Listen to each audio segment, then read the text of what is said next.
We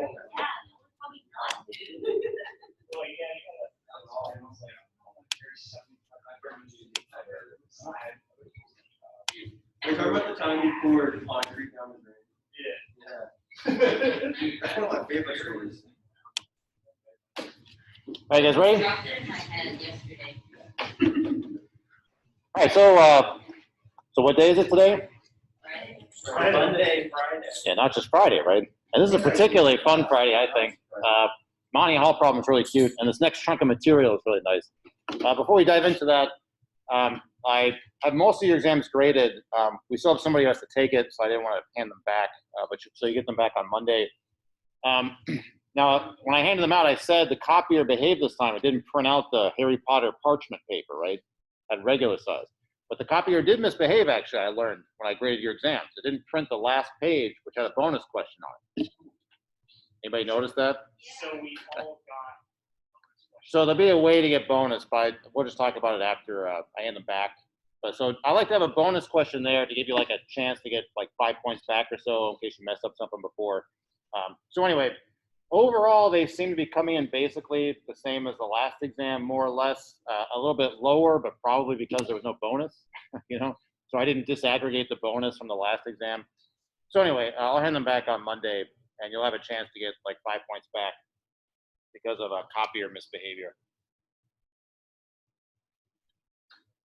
Okay, any questions about that? Okay, so this next chunk of material, oh, this is really nice. The point of it is Bayesian statistics. You guys like that? Yeah. Listen, don't lie to me, okay? Bayesian statistics is really nice, and in particular, it's designed to answer questions like what we'll get to in a second. So first, I want to contrast what we're going to do with what we just did. So here's what we just did. Okay, so there's a coin that we claim is fair. You flip it 50 times to get 18 heads. This is pretty far away from the 25-ish you were expecting, right? Does everybody agree with that? So then you could ask, well, the claim is that the coin was fair. What does this data say about that? And so what we did on the last exam, before the last exam, was we did a hypothesis test. So we got some sort of probability at the end of that. And that probability means something very specific, as you guys had to articulate on that last exam. This 2% it means this.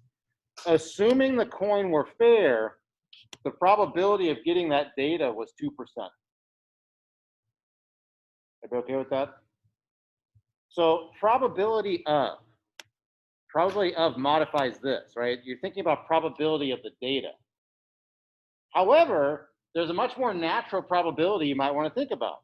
Do I have it here? The probability that the coin is fair, right? Isn't that a relevant probability here? You all agree with that? And why aren't we just calculating that, you know? That's what Bayesian statistics says. They're like, okay, classical hypothesis testing to test claims does this like real backdoory proof by contradiction thing, right? We'll assume something's true, get a p-value that's like a probability of data, and then based on that probability of seeing data, I'll reevaluate the claim. Bayesian statistics says, let's just think about the probability of the thing we're interested in, given the data we saw, right? So now probability modifies the claim, and now we assume the data. Whereas here, we assumed the claim and thought about probability of data. So you're switching what you're assuming, you know? Did I see that? That's the point of section 8.4, which we'll get to in like 2 weeks. Now we'll think about, okay, assuming I see this data, what's the probability of the claim versus what's the probability of this data assuming this claim is true. So anyway, that's pretty nice. Now chapter 6 is a warm-up for Bayesian statistics using chance trees. So this is a reintroduction to chance trees. So back in chapter 3, we discussed how chapter 3 was just walking our way through some classical techniques and classical tools to get our feet wet, and then we'll revisit them later. So now we're revisiting chance trees, which are super nice. I mean, they're super useful. And I included this big chunk of text from the book because I like this so much. So I'm not going to read this to you. But the point of all this is that, as we've discussed before, human beings are bad at probability. And that includes probability theories. Everybody has like a bad probabilistic intuition. So you need tools to help you cut through everything, right? Sort of test your intuition. And chance trees are a super useful tool for that, for better understanding uncertainty and risk. It says here, a lot of people have difficulties assessing risks, right? A lot of people is actually all people, really. You know, I'm just quoting the book here. Many doctors, for example, have trouble interpreting data they've gotten from a probabilistic test, things like that. This comes up in juries a lot. So when you're on a jury, it's easy to confuse like what probability you're even interested in and what probabilistic evidence means. Okay, so on and so on, right? Is there any other thing I want to say here? Yeah, the chapter provides illustration of how the concept of chance tree is used for analyzing uncertainties and things like medical screening tests. So you can take your terrible intuition and cut through it. Okay, so now 6.1 in particular gives us a warm-up for all that by focusing on this really classical problem, this really cute problem called the Monty Hall problem. Have you guys seen that before? Oh, you have?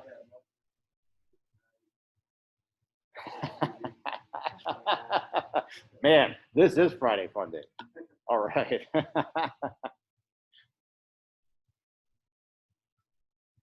Yeah. I wonder what the Monty Python problem would be. I should Google that, see if there's any probability there. Anyway. Yeah, that's a good one. Yeah, I should contact this author and see if he's interested in writing a section on that. But anyway, this is a classical plan that hits problem. It's super nice, and in particular illustrates how chance trees can help us cut through the fact that we're terrible at probability.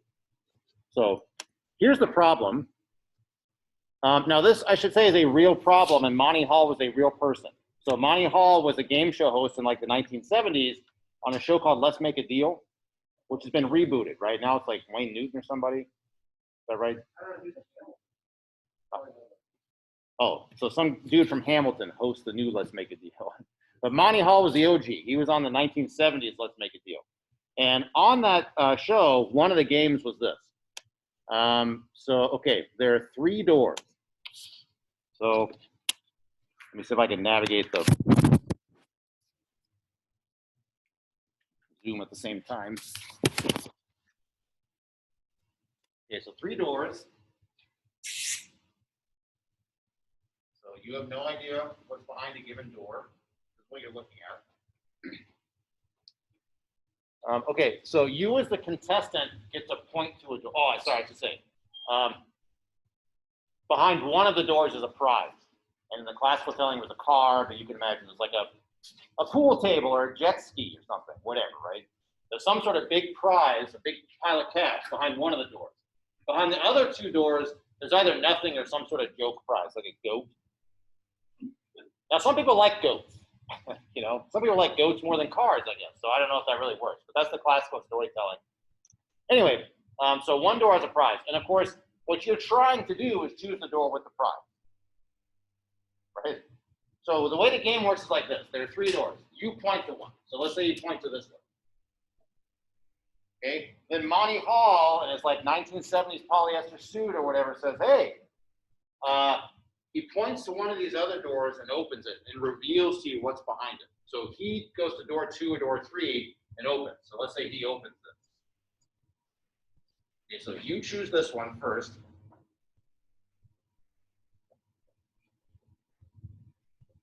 Monty Hall opens this and shows you what's behind it, right? Now, Monty Hall looks at you and says, you chose this door, which is still closed. Do you want to switch to this door, which is still closed? Or do you want to keep your original door? You want to switch. Okay, so Trent says you want to switch. This is the problem, though, right? Okay, see that? So you're like, you've chosen this, the crowd is screaming at you, right? Monty Hall's got the gigantic microphone in your face. You got to decide if you want to stick with your original choice or switch. Okay, so anyway, here's the dilemma. So Trenton very confidently says he knows what to do. Yeah, because I watched that movie where the card movie that played blackjack. They talk about this problem. The movie where they play blackjack. Are you talking about Hangout? Oh, not Hangover. No, 20. Okay. Yeah. Okay. So anyway, let me just state the dilemma. We can talk about if Trenton's recollections from what movie? From 21 are correct. And if those people in that movie are correct. Okay, blah, blah. Yeah, so should you switch or not, doesn't make a difference. Right, that's another question. Maybe there is no answer. Maybe it doesn't matter. Okay. So to be clear here, there are sort of three options for the player to play this game. They can, of course, just stay with their original door. They can switch, or maybe they can flip a coin or something, right? Does everybody agree with that? There are other strategies you can articulate, but they're all kind of dumb. Like you could bring a weighted coin, maybe, you know, and flip your weighted coin. But anyway, these are sort of the three natural strategies. So the question is, does it matter which of these strategies you adopt? And in particular, if you decide to switch doors, what's the probability of winning the car? So Trenton has already very confidently, he's relying very heavily on this movie that nobody else has seen. He's saying that he would switch. And I guess we still have to answer this question, right? If you switch, what's the probability you win that car? But I want you guys to think about it for like maybe 5 minutes. You can discuss it with your neighbor if you want to. If you're this game show contestant, does it matter between strategies 1, 2, and 3? If so, what would you use? Do you trust Trenton, I guess, is a lot of this comes down to. So take like 5 minutes to think about that.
Okay, so now you've processed this sum. We know where Trenton stands. He says you always do this. Do you have a feel, Trenton, for if you decide to switch, what's your probability of winning? 66. 67. Wow, so precise. That is what the movie told me. All right. Word for word. Man, you have a very good memory of this movie. I've seen it like 30 times. Oh, all right. That explains that. Okay. You know, it's good for movies to be educational too, don't you think? Kevin Spacey. Yeah. Does a good job. Unfortunately, yes. Okay. Anybody have any opinions? Like, I was thinking like a chance tree, Yeah, and if your initial choice would be 33%, right? that's a good observation. Yeah. So initially, before anything happens, if the game was just point to a door, then we open it. You have a third probability of winning. Yeah. Everybody agree with that? Okay. But That's then a good on one. the next one, it's a 50% chance, obviously. So then would that make it so if you switched, your odds would be 33% of 50%? Like Okay. 33 times, 0.33 times 0.5? Yeah, so that's a very good question. So I think what you're saying is, well, so this door is eliminated, right? So at this point, you had a third probability before, and now there's kind of like a 50-50 chance. Is that right? So you kind of do it, since it's a sequential thing, right? You make a choice, then another choice, and the chance tree you'd be multiplying as you go. So is it something like a third times a half or something, right? What Jared said. That's a good idea. Other thoughts on this?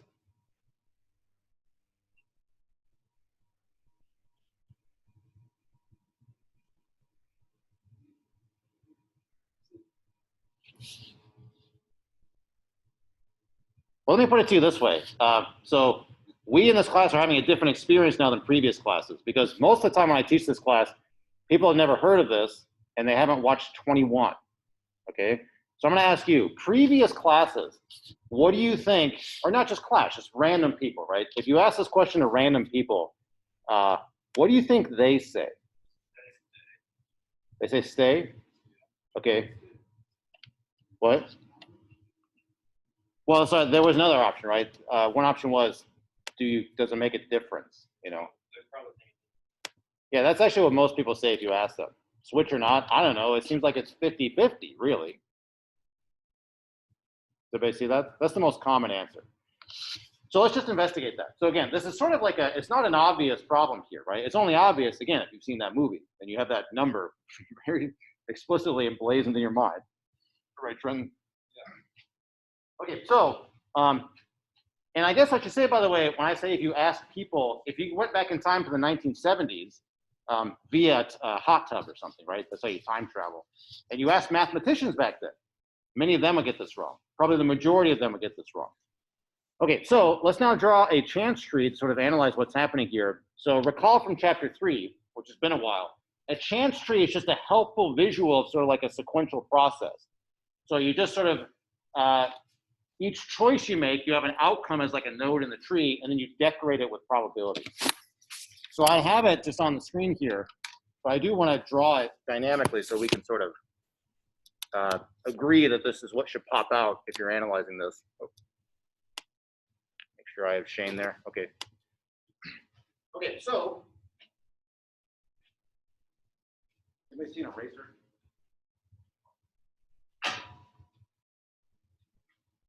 Okay, so I guess the first question I have for you is, do you think anything matters at all about, like, does your initial choice matter?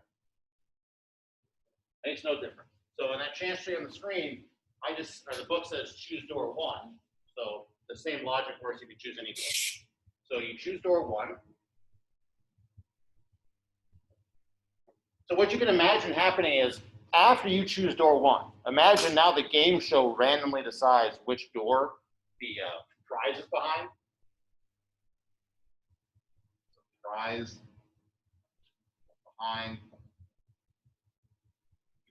door 1, 2, 3, and do we all agree there's our thirds right here?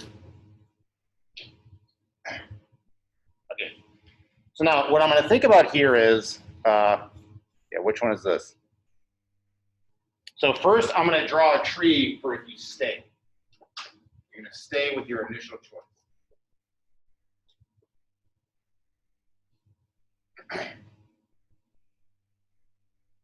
Okay, so now, if our tree is like this so far,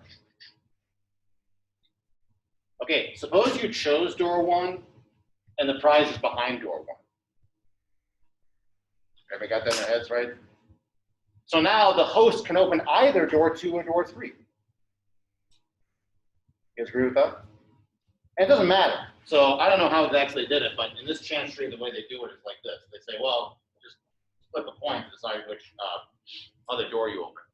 So host reveals 2, host reveals door 3. Okay, so if you choose door 1 and the prize is behind door 1, they flip a coin about what they show you, right? However, what if you choose door 1 and the prize is behind door 2? What's the host going to do? They're going to show you door 3, aren't they? Yeah, show you. Now, because there's an implicit assumption here, right? They're not going to show you the prize. Does everybody agree with that?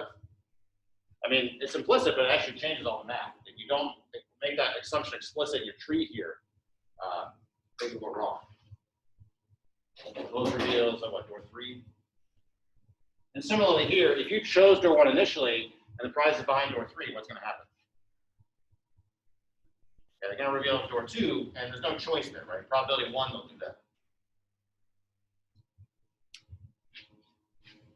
So anyway, that's where this chance tree came from. So any question on this before we use it? Sorry? Oh, that's not a question. That's an attack, a personal attack. Okay, why did you spell reveal for the kid? Because I'm not typing. There's no autocorrect. my spelling skills actually really deteriorate over time. I used to be a star speller in 5th grade. That's before autocorrect. Anyway, I won the spelling prize in 5th grade. Now, to be fair, there were only 6 of us in that class. So I do a really good job of rising to the top when there's very little competition. Okay, so now let's think about, since it's already full here, let's go to the other board. Let's think about what if I stay? What's the probability that I win? Okay, so recall the way chance trees works is, let me explicit here. If I stay, win probability, that's what I'm interested in. To use a chance tree, you have to find all of the branches that correspond to what you care about, follow them through, multiplying, and then add them. So let's think about if I stay, which of these branches correspond to a win? So let's see that. So there are what, 4 branches in total? Is that right? Does this top branch correspond to a win? If I stay, right?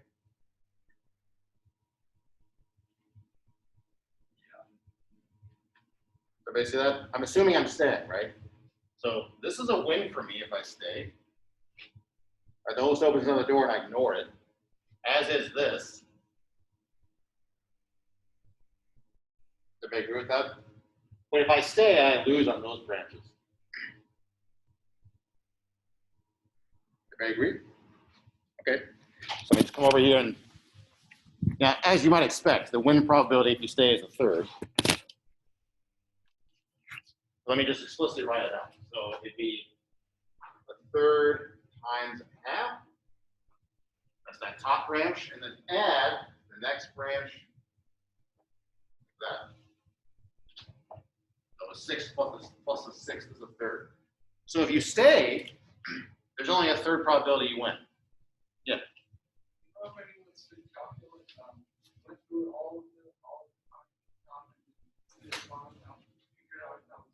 Yeah. Yeah. That's a very good question. So people, of course, went back to the show and just crunched the numbers, right? And asked, well, when people stayed, what proportion of time did they win? And it was a third of the time. Yeah, so now let's do the switching one. Yeah, it's a very good question. So you can't just do like a data approach to it, because there were a lot of times this game was played. Okay, so now, suppose that I switch. So purple here will be switching. Okay, so if you initially chose door 1 and you're going to switch, is this top branch still a win for you? It's not, because you'd be switching away from where the prize was. Okay, is this second red branch still a win for you? It's actually not, right? However, this is a win.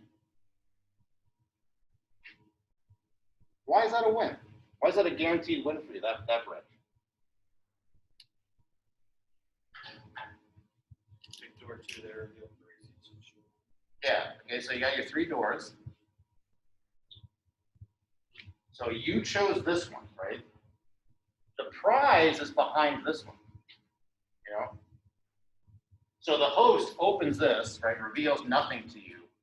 So when you switch, you land right there. Everybody see that? Okay, and similarly for this bottom branch.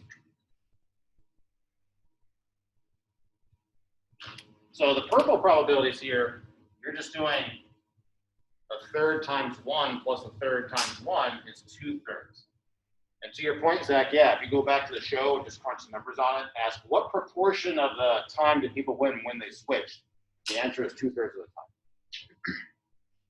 And there's Trenton's answer, right? Now, technically, 66.667% is not 2/3. They're off by a little bit, right? They approximated. So you didn't learn everything from that movie. And that work is just here. So if you decide ahead of time, I'm going to switch, you have a 2/3 chance of winning. And by the way, that can be hard to do, right? Because when you play this game, you pick the first door because you thought the prize was there, I guess, right? Psychologically, right? Did they see that? Or like people in the audience are yelling at you. So it's actually kind of hard to force yourself to switch because that first choice, wasn't that right? But no, probably not. If you stay, you only have a 1/3 chance of winning. If you switch, 2/3. Okay, so this chance tree now is just cut through all of like any bad intuition we may have had. So now we just know the chance tree is what it is. Does everybody see that? You can't deny the power of the tree here. It just tells you what you want. Okay. Now again, back in the day, or even nowadays, if you ask people who haven't seen that movie, what's the win probability if you stay? What's the win probability if you switch? People say it makes no difference. It's 50-50. They're right because when they show you this door, right, the prize is either here or here, right? Did I see that? So it's like, well, if they show me this, and the prize is there or there, it's a coin flip whether I should switch or not. Everybody see that? Well, that's wrong. But it feels right, doesn't it?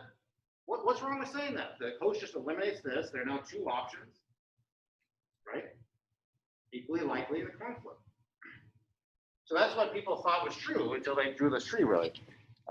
So what I just showed you was published by Marilyn Vos Savant back in the 70s, and she had a lot of feedback on this solution. I've picked my 2 favorite quotes here. This one is from a math professor. I think this one was also. I think that's why I picked them. Okay, so check out this dude, right? As you might expect, this is the 1970s. I don't know if times have really changed or not, but there's a lot of very thinly veiled misogyny in these responses. We'll see if you can pick up on it or not. The unmitigated gall. Who says that? Right, nobody says that. I mean, only sheer insolence. Well, someone who failed mathematics. So spoiler alert, she did not fail her math class. She's literally a savant, right? Where that word comes from. Okay.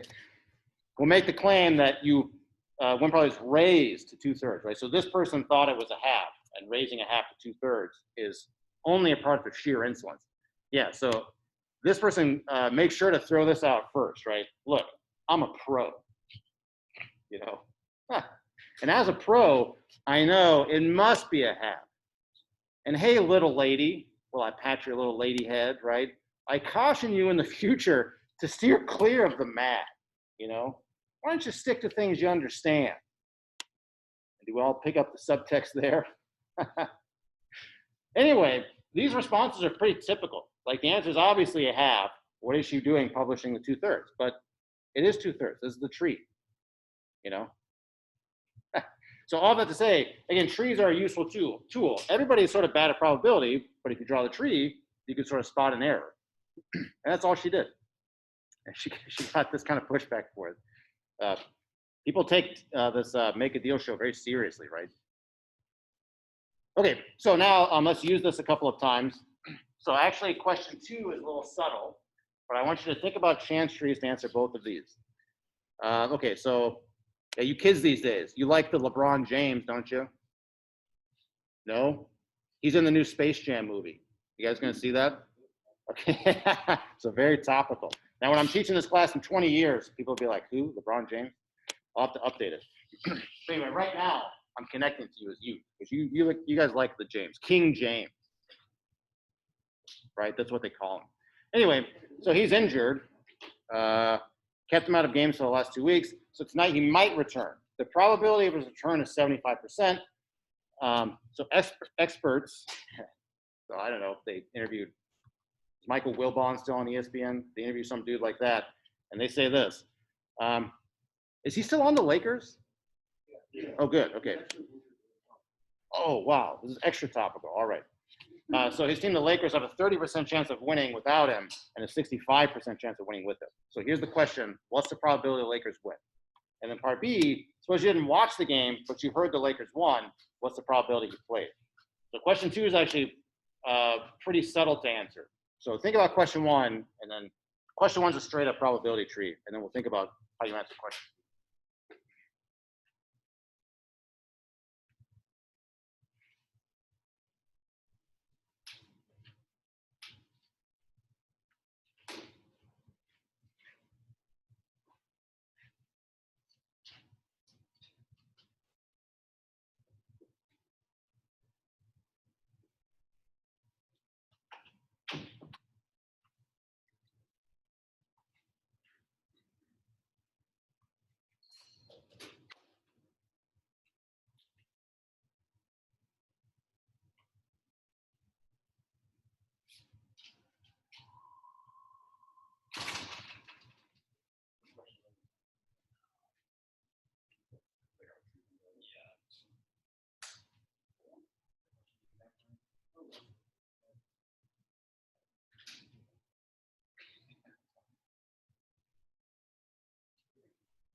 Shane, are you doing okay?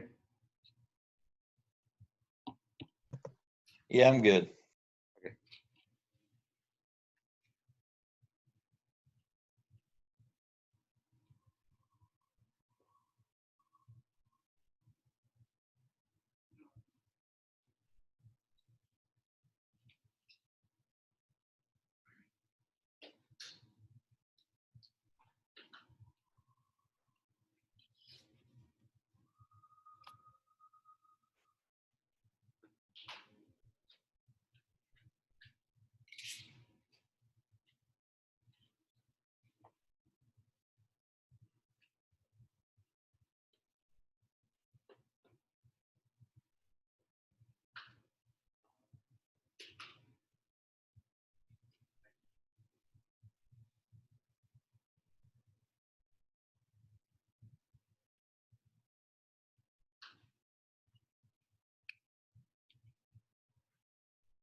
You guys ready to go over these, or you want to think about it a little longer?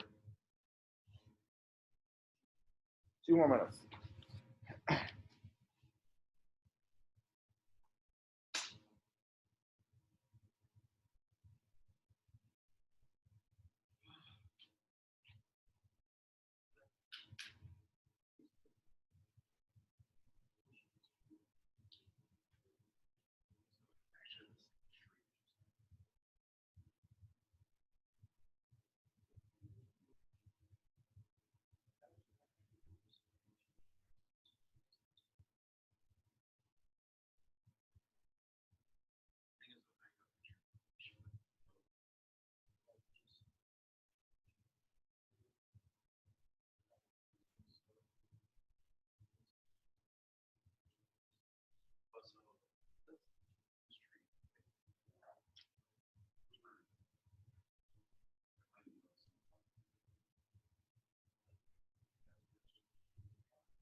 Calvin's 2 minutes are up. Right, Calvin? I don't know if you set a timer.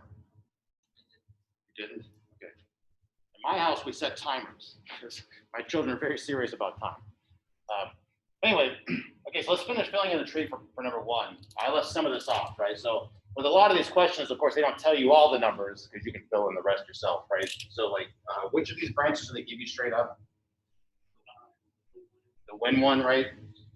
If he plays, yeah, so like this. Everybody agree with that? They just give you that. So you gotta fill in the rest. And then they give you this branch again down here, is that right? Yeah. What is it? Only 30%. Everybody okay with that? Yeah. So I didn't see anybody have an issue with one, but let's just get the answer. So all you care about are the winning branches because you're asked about probability of winning. So you do like this, is that right? So either they win with him or win without him, and there are those probabilities. And I guess it's 56.25%, is that right? That's good. Okay, now the next part, as I discussed with several of you, is very subtle. It's sort of hard to know what to do with that.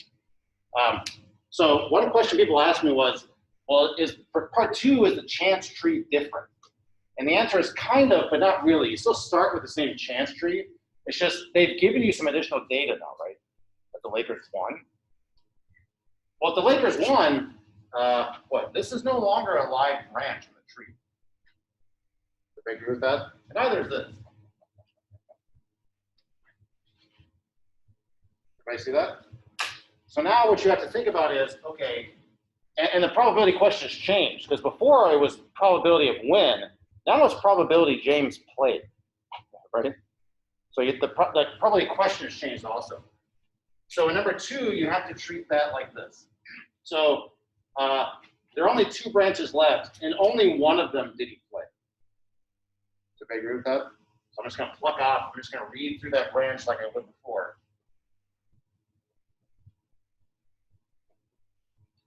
Okay, so on one hand, you might just present this as the answer. Okay, well, look, I know they won, and I'm thinking about probability played, so just shoot.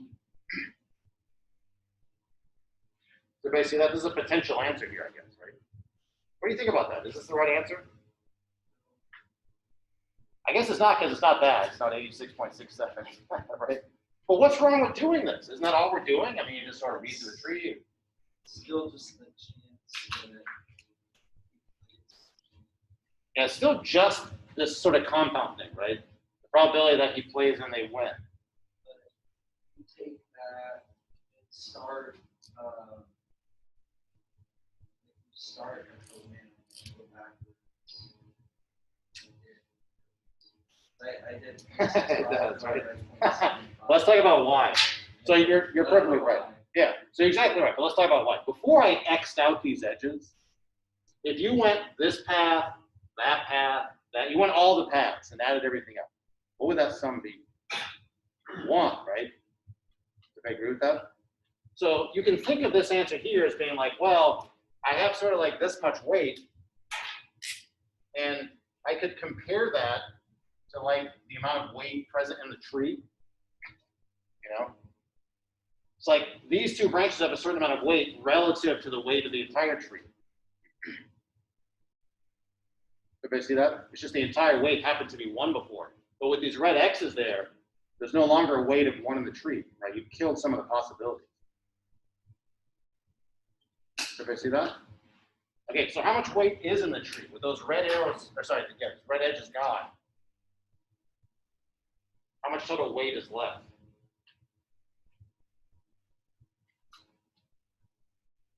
You have to be a little careful because it's natural to say half because you killed half the branches, right? But this was really unlikely relative to that, I guess, right? So if this were also really unlikely relative to that, you wouldn't have killed half. You would have killed, only like 10% or something. I don't know. So here's a live branch here, right?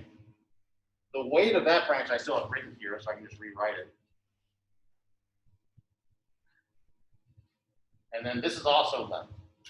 This branch here. So in the denominator here, I have the total weight remaining in the tree once I take my data into account.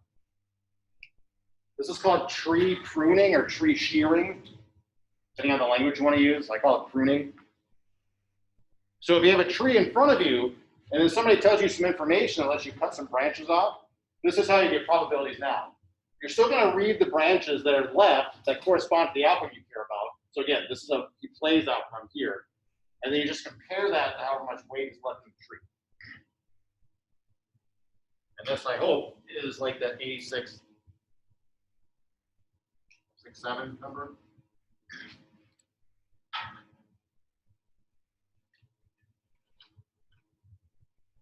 So we pause there and ask, any questions on that logic?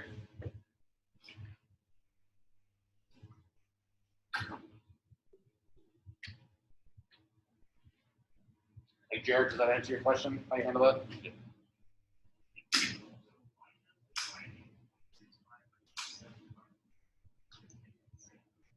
Okay, say it again.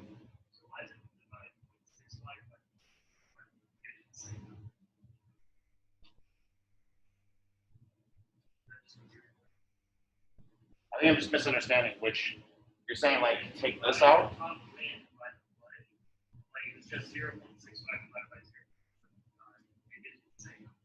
Oh, I see what you're saying. Yeah. So it will because of the algebra here, something you can do, right? But in general, you don't want to, and I may be wrong about this, but I feel like in this case, that's only happening because there's only one live branch left. So what I'm outlining here works always. I'm just thinking about, here are my live branches corresponding to what I care about. Here's the total weight of the live branches that are left. Yeah. So if you did that like on an exam and it turned out to be right because of this, then of course I can't punish you for it or something, right? But this will always work.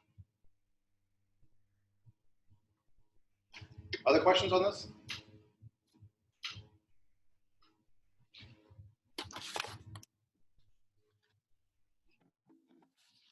Okay, so this question 2 here, it's actually hard for me to overstate how important this is for Bayesian statistics, the process we just did. Okay, because what did we just witness here? We had some initial probability that James would play, 75%, right? Then we got some data. And what did that data let us do? It let us update that probability. So everybody see that? So we had some sort of like prior probability from ESPN, then some data let us update. That's how Bayesian statistics works at its heart. You have some probability in mind, then you get some data, and you use the data to update your probability, doing just this little calculation right here. Does everybody see that? Now, again, why might that matter? This is a little toy example, so it doesn't really matter. But I guess, does anything matter, you know? But here's something that you might think matters.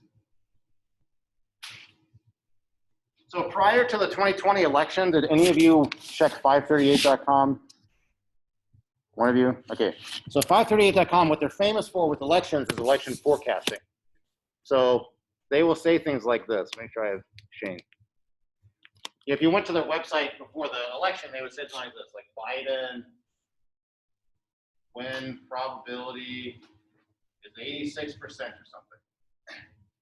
Okay, it's this really fancy statistical model to output that number on whatever. This is maybe like October 15th, 2020, before the election. Okay. Now, the question is, where did that come from? What's the deal with all that? You know, how would you calculate that? And the answer is, before they even build a model, they look back at previous data. So you look at like 2016, 2012, whatever. And what they give is some prior initial win probability for Biden. So this initial probability was actually much lower than 86%. Why would that be? Well, because it's always actually hard to beat an incumbent, right? Trump was an incumbent, you know, so he has an edge already. When they were first building this model, coronavirus hadn't hit yet, so the economy was good. Okay? So if you have a good economy with an incumbent president, it's hard to beat that person, no matter who they are. Okay? So their initial win probability for Biden was maybe like 40% or something, much lower. The edge goes to the incumbent and a good economy. And then, of course, coronavirus hit and all this other stuff, right? But this was sort of their like initial estimate for Biden's win, right? So just like our initial estimate for LeBron James was 75%. Then they started eating in data. And they would update this probability based on the data they got, just like we just did a second ago. So let me ask you, what kind of data could you eat in, similar to question 2 here, what kind of data could you eat in that would let you update this probability?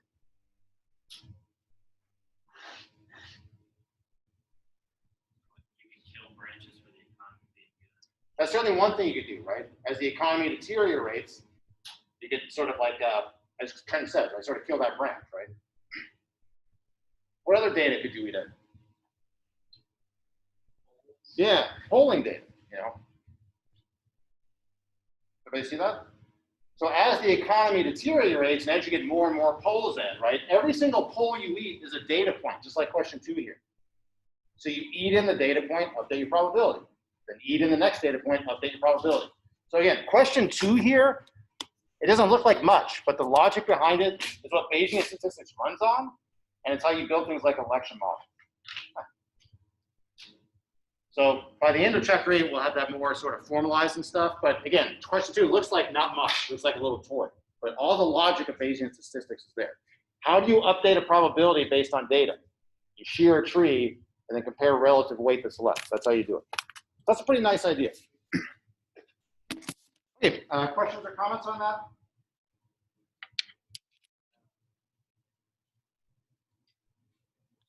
So for now, the takeaway is you should be able to do these 2 things. You feel okay with that? All right, so I'll see you on Monday, fun day, right? Can't wait. More chance trees on Monday.